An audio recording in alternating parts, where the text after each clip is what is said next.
paano ibababa ang creatinine level. Ito kasi lagi tinatanong sa akin, paulit-ulit ng kababayan natin, paano alagaan ang kidney disease, paano gumaling sa kidney disease, paano ibaba ang creatinine. Napakaraming Pilipino, mataas ang creatinine, maraming nagda-dialysis, actually parang 100,000 or more every year, ganoong karami. Unahin ko lang, syempre, pag problema sa creatinine at kidney, kailangan ang magde-decide ang nephrologist ninyo. Ang kidney doctor ninyo, kailangan pupunta kayo, nephrologist. Itong mga ituturo kong gamot, mamaya, guide lang yon. Pero yung nephrologist nyo lang ang kaya magbigay ng tamang gamot kasi masyado maselan. Mahirap siya, may stage 1 hanggang stage 5. Kanya-kanyang stage, minsan pwede, minsan di pwede. Yung akin, guide lang po. Okay? Nephrologist pa rin, pupunta, wala pong ibang lusot eh. Pero at least maintindihan nyo ano yung nangyayari. Pag tumaas ang creatinine, maraming dahilan. Pwedeng may sira yung kidneys. Yun ang pinaka-common, nasira ang kidneys dahil madalas sa diabetes, hindi ginamot, dahil sa high blood o dahil may kidney stones, minsan pwede rin yun. Bihira naman, meron din pagkakataon na sisira yung kidneys na dehydrate, pero medyo bihira.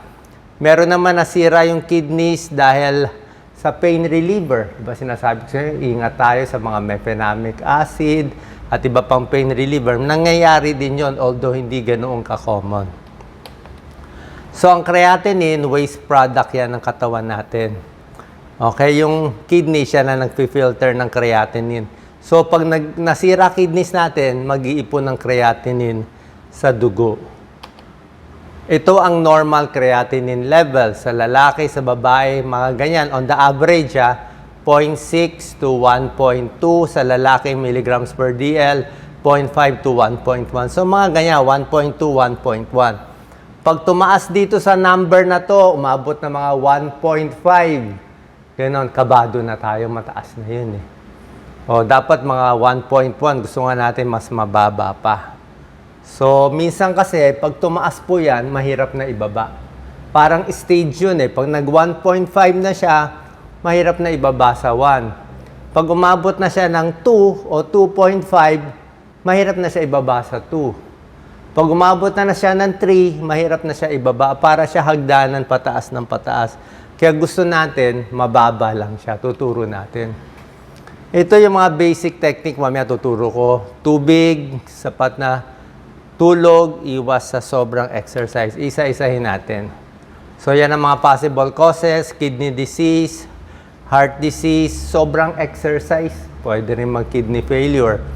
Yung mga sobrang jogging na malalayo, mga running sa init ng araw, yung mga hazing, yung nabubugbog sa hazing, nasisira din yung kidneys. Kasi po, pag binugbog yung muscle, nadudurog yung muscle protein yun. So, pag protein, sobra dami, nadurog yung muscle, ayaw lumabas sa kidneys, masisira kidneys. Ayaw ng kidneys na maraming protein. Protein sa karne, masyado marami, ayaw ng kidneys. Protein, dahil nadurog yung muscle, kakabugbog sa bugbog man o sa exercise, kasi nabubugbog din yung muscle, ganun din. Actually, sa massage, safe naman, pero ako, nag-iingat ako. Pag nagmamassage ako, lalo na pag nag-hard massage. Pag hard massage kasi, pwede masira din yung mga muscle.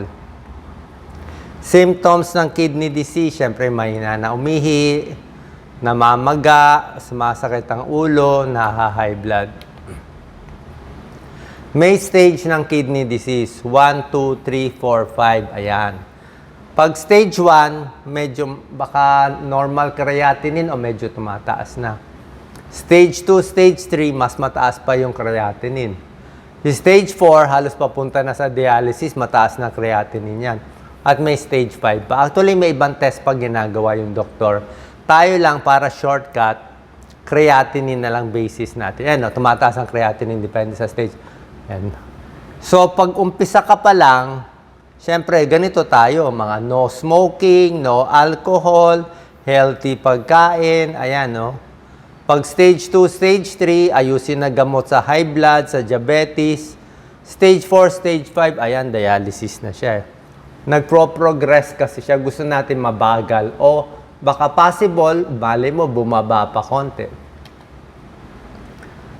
So, depende sa stage ng kidney, yun din ang pwede at bawal kainin. Ito yung medyo complicated dyan. Ayan.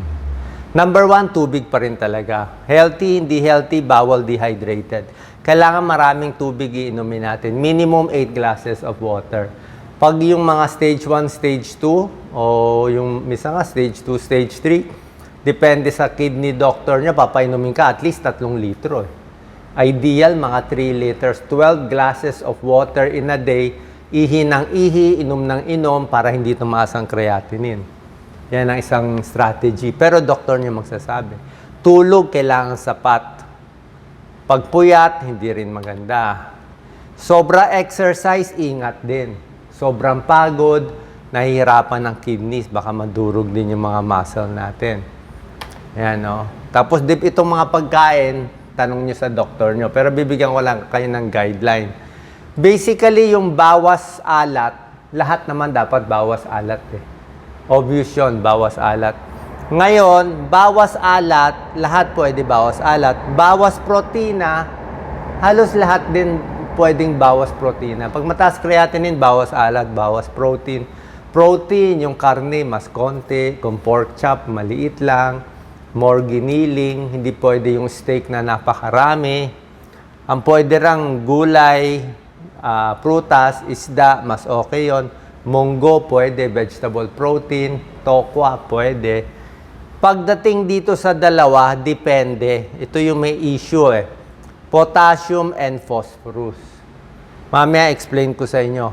Pag malala na kasi yung kidney disease, yung papunta na sa dialysis, let's say, stage 4, stage 5 na. Pag umabot na stage 4, 3, 4, 5 na, talagang medyo sirang-sira na yung kidneys, hindi na rin malabas ang potassium and phosphorus.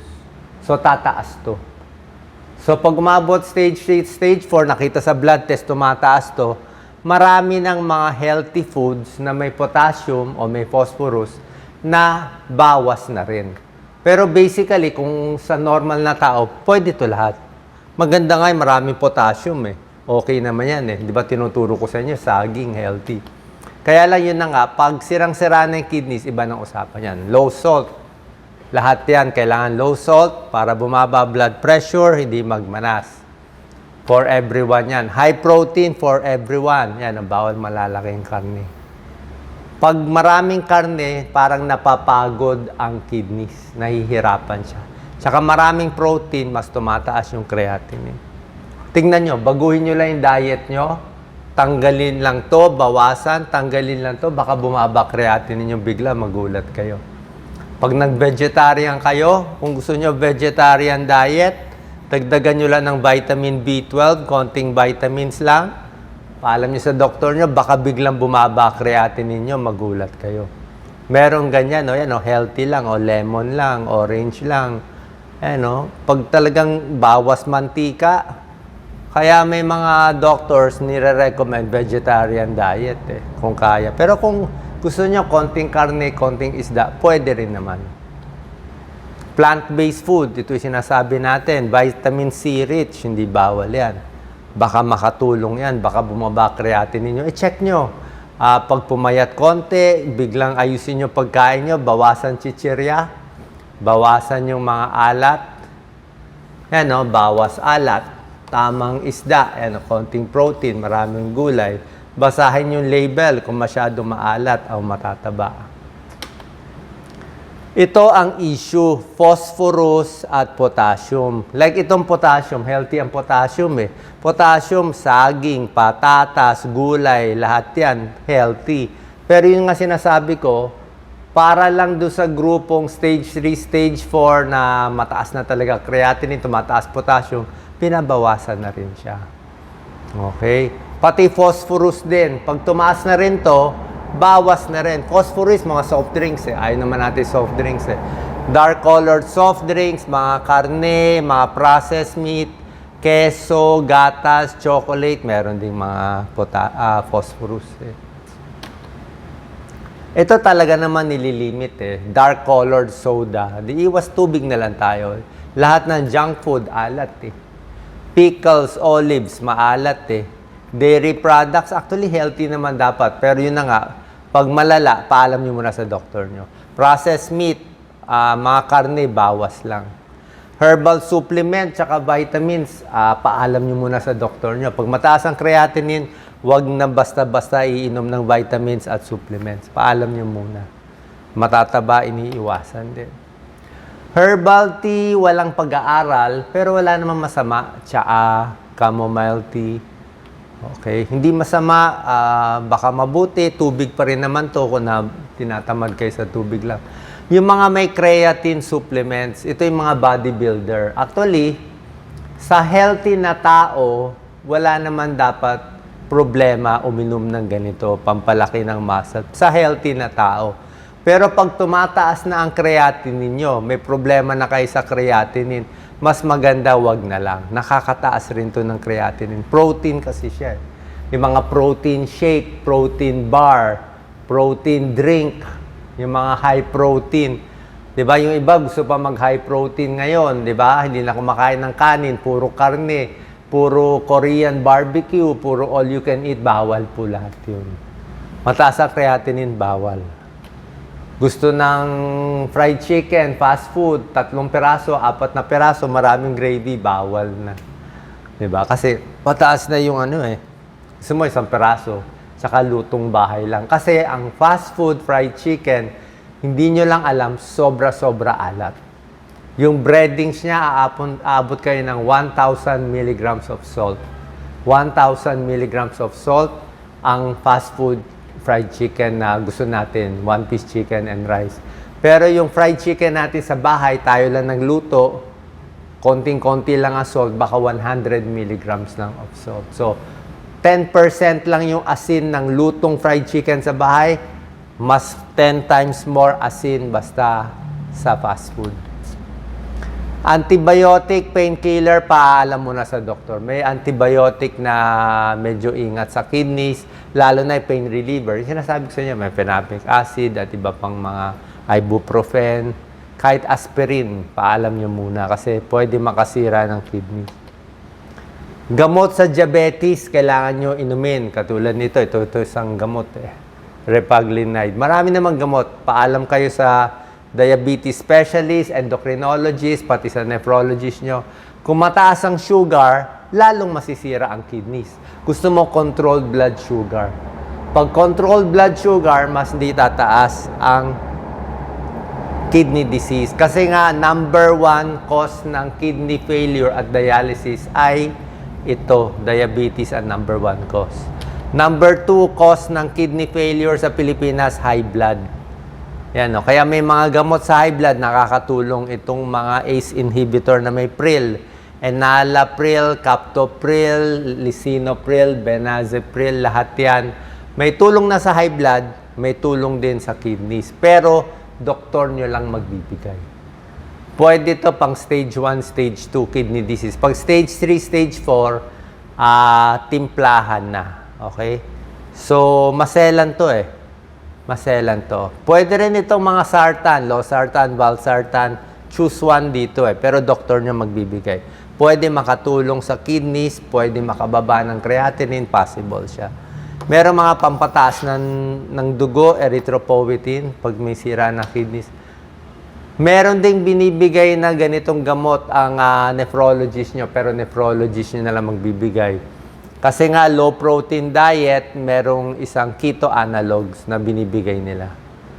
Ayon sa pag-aaral, mas nadidelay ang dialysis, mas gumaganda blood pressure, mas happy ang kidneys, less oxidative stress. So, doktor na nagbibigay nito, hindi po ako. Okay, tanungin nyo, ano ba tong keto analog? I'm sure baka nire-resetahan kayo. So, ito yung mga binibigay, possible. Okay, pinapakita ko lang, hindi nyo pwede inumin, lahat may reseta. ACE inhibitors, yung mga may pril, na enalapril, captopril, yung mga sartan, losartan, valsartan, paalam nyo muna sa doktor. Cholesterol medicines, depende kung mataas cholesterol. Pampaihi, depende ito sa doktor nyo. Erythropoietin, pampataas ng, ito yung mahal na injection. O, hemoglobin. Sodium bicarbonate, pang acid-base balance, pero doktor lang magbibigay nito.